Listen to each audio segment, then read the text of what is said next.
We'll now like to invite Ms. Shi Jia, a senior specialist psychologist at the DAS. Ms. Shi Jia has had more than 6 years of experience in conducting psychoeducational assessments with children suspected of learning difficulties. Besides assessments, her scope of work involves carrying out research related to learning difficulties, conducting workshops, awareness talks, and mentoring of trainee psychologists. Let us welcome Ms. Shi Jia, who will be speaking about transitioning to schools.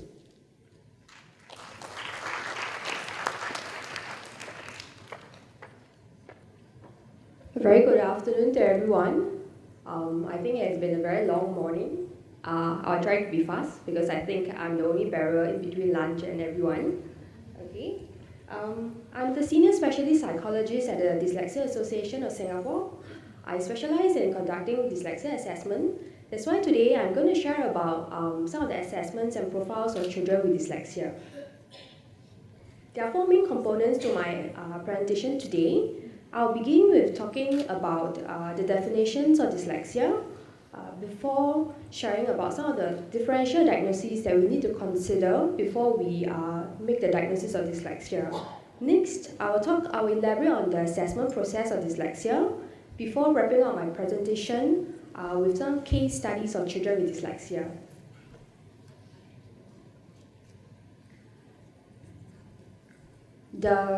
One of the definitions that we actually see in Singapore is the one stated in the DSM-V. According to the DSM-V, an individual can be diagnosed with specific learning disorder if the individual shows persistent and significant impairments in reading, written expression, and mathematics.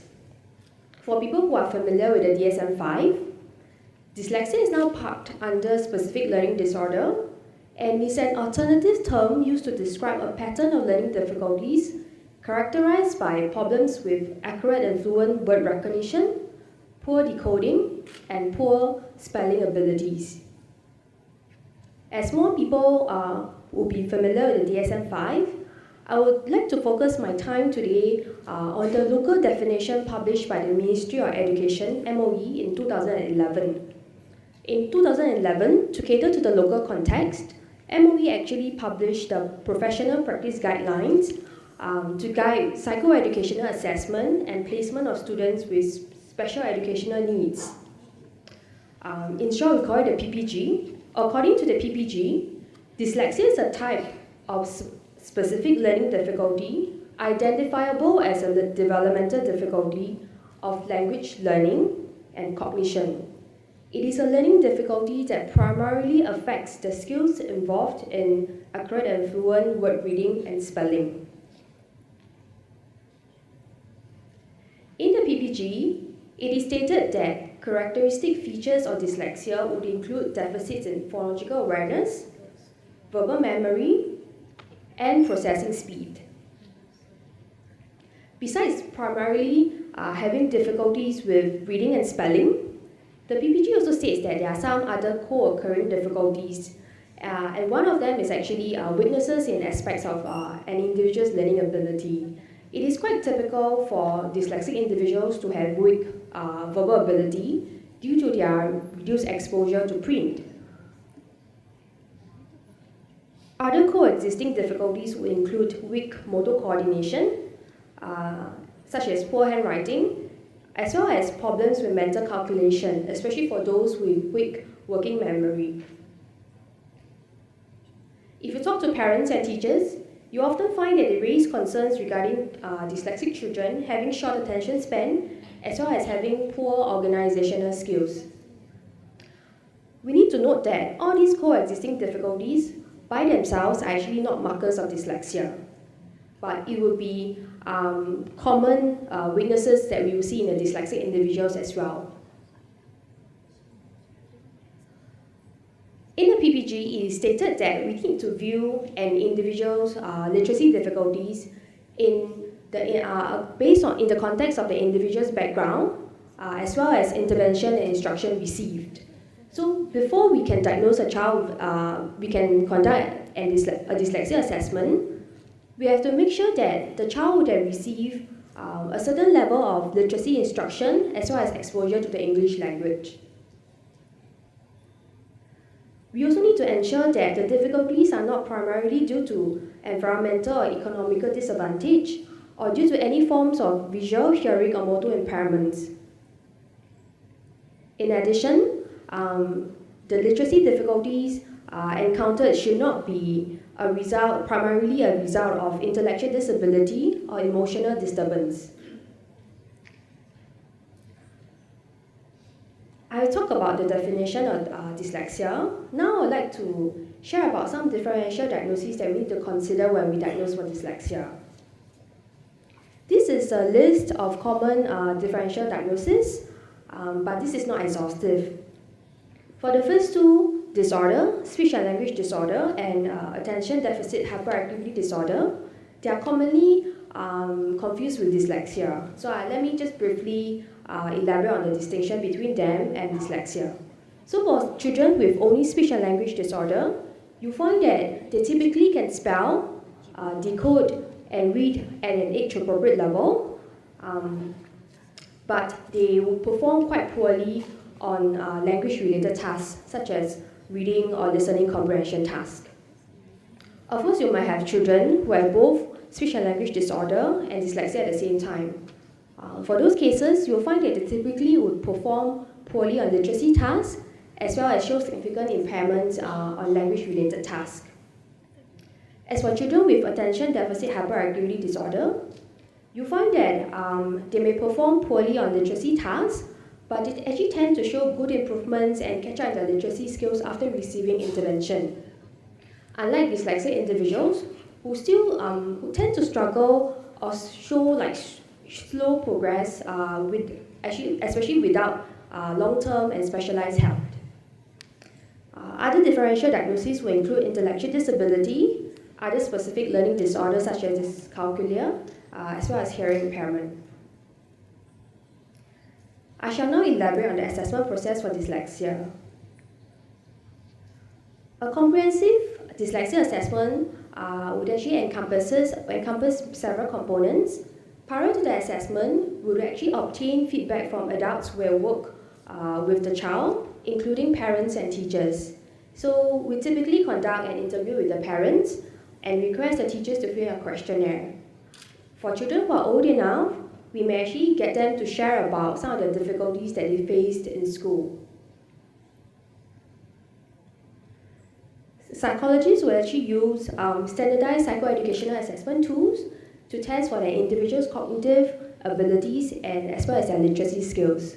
In terms of literacy skills, we will test specifically an individual's reading accuracy and fluency, spelling, comprehension, and phonological awareness. We may actually further supplement our assessment by conducting an informal writing task, such as an alphabet writing task, or analyze work samples of the child. These are some commonly used assessment tools.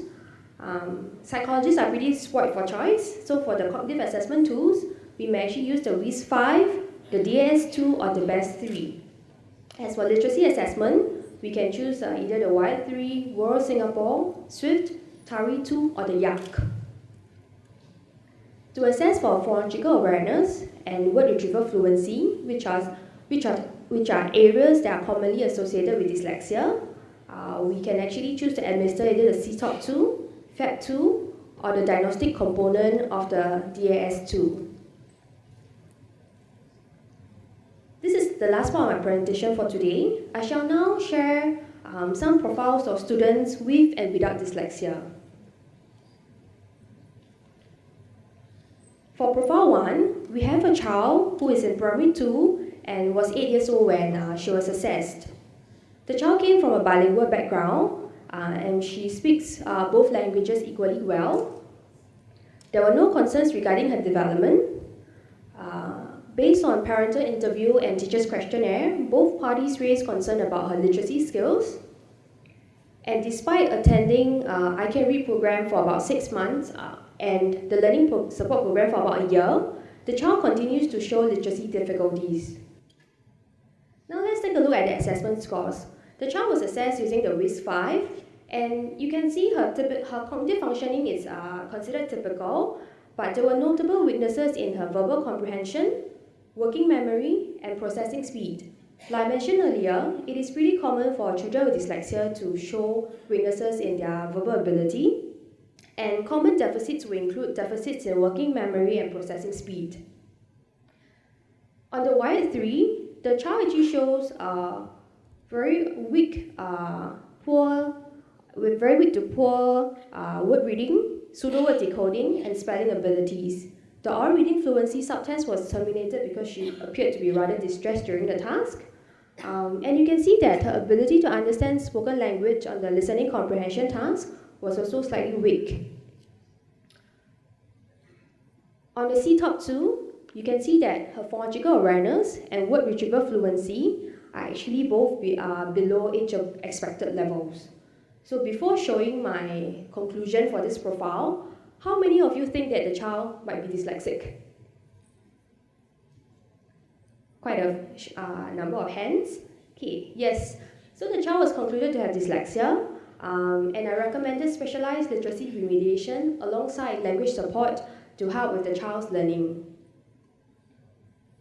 Moving on to the second profile, we have a primary 6 student who was 11 years old when she was assessed.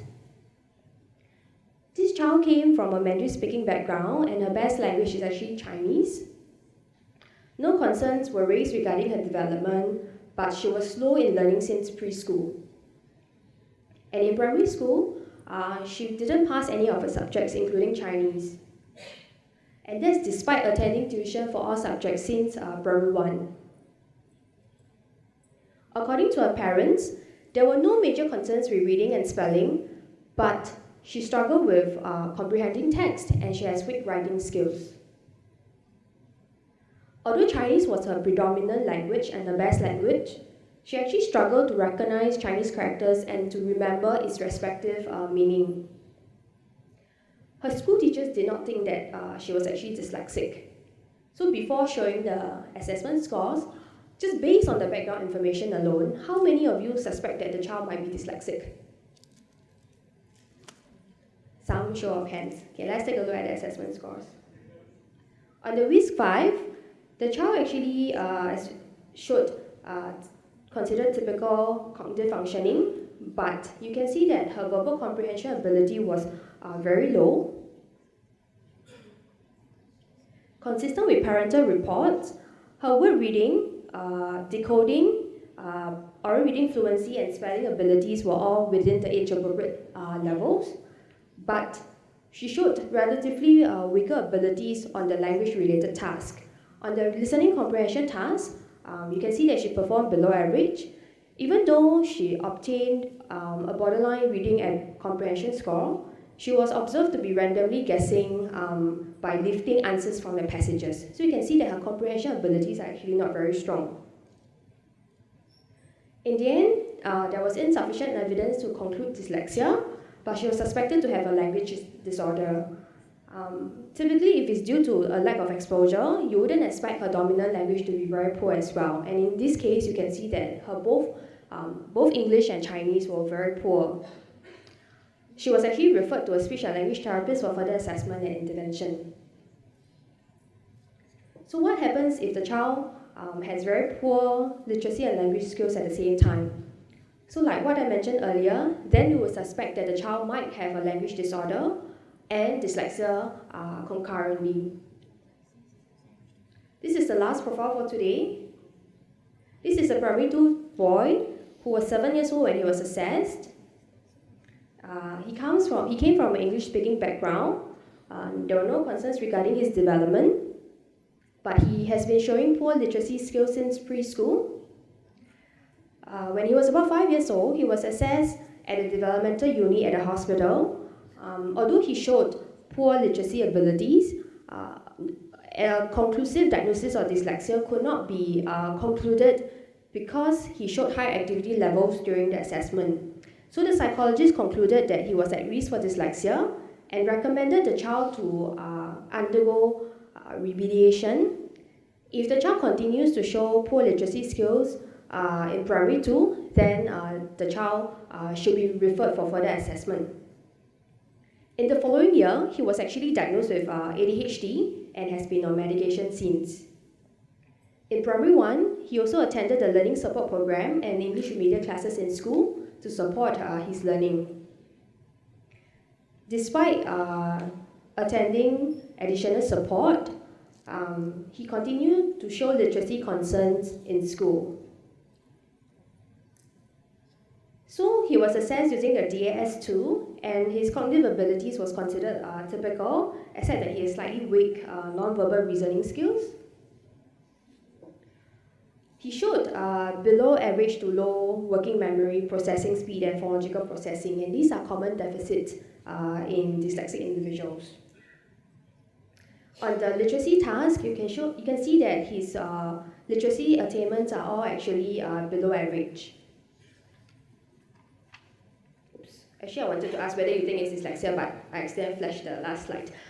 Anyway, so he was concluded to have dyslexia because his literacy difficulties persist despite support and having his attention being managed. But we need to note that his literacy difficulties are likely further compounded by his attention difficulties, and he was recommended to receive specialized literacy remediation alongside having his attention being managed by the relevant professionals. Just to summarize, I think there are a few takeaway points for my presentation today. We need to, whenever we conduct an assessment for dyslexia, we need to think about, we consider the individual's literacy difficulties in the context of the individual's background, as well as literacy and intervention received. We also need to carefully consider whether any other differential diagnosis would better account for the individual's difficulties. Secondly, we need to carefully think about the presence of comorbidities and how we implicate our assessment findings and process as well as our intervention plans. My last point for today would be talking about the need for comprehensive assessments in order to better guide our assessment process as well as to formulate our intervention plans. That's all for today. Thank you.